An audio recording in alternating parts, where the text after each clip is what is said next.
आई भैया हम भोजपुरी गायक दीपक दीवाना हम और हमार बड़ भाई छोटू बिहारी देखिए नया साल के एक जबरदस्त गाना गोले वाले जो कि रउआ प्यार दुलार दी और सुनी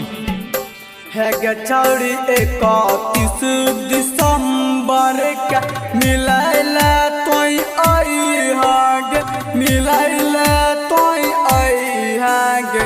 तोरा देबो हम ग्रीटिंग कार्ड हाँ तोरा देबो हम ग्रीटिंग कार्ड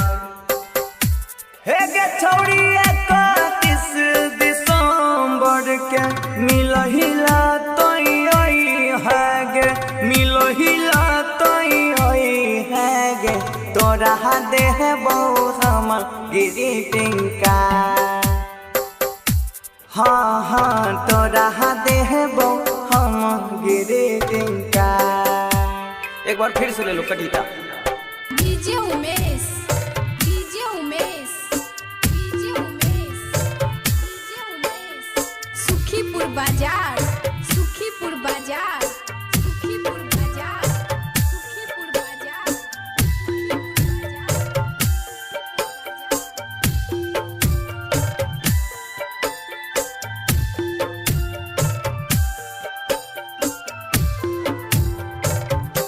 गचौड़ी तोरा हम घुमाबे ले जाइबो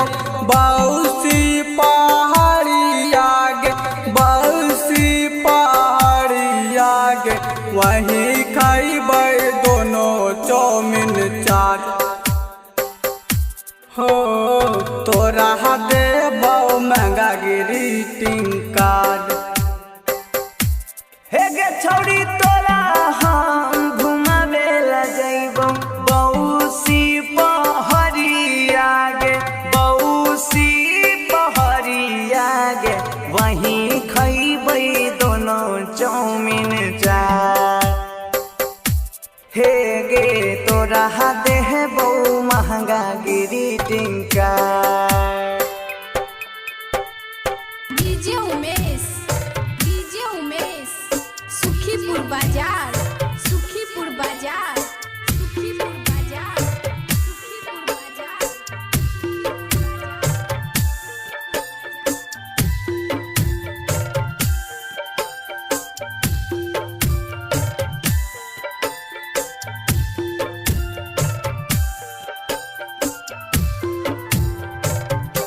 हे गचौड़ी अपन बाप माई के कुछु ना बतैगे कुछु ना बतैगे मिले आइया सीधा बाउसी पहाड़ हो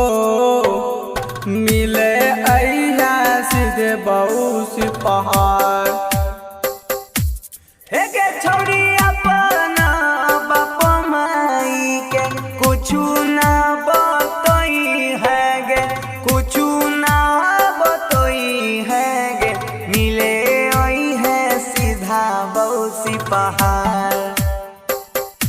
हाँ हाँ मिले है आई है सीधा बाउसी पहाड़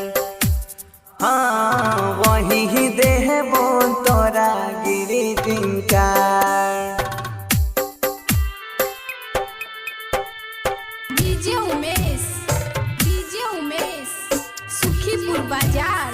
सुखीपुर बाजार सुखीपुर बाजार सुखीपुर बाजार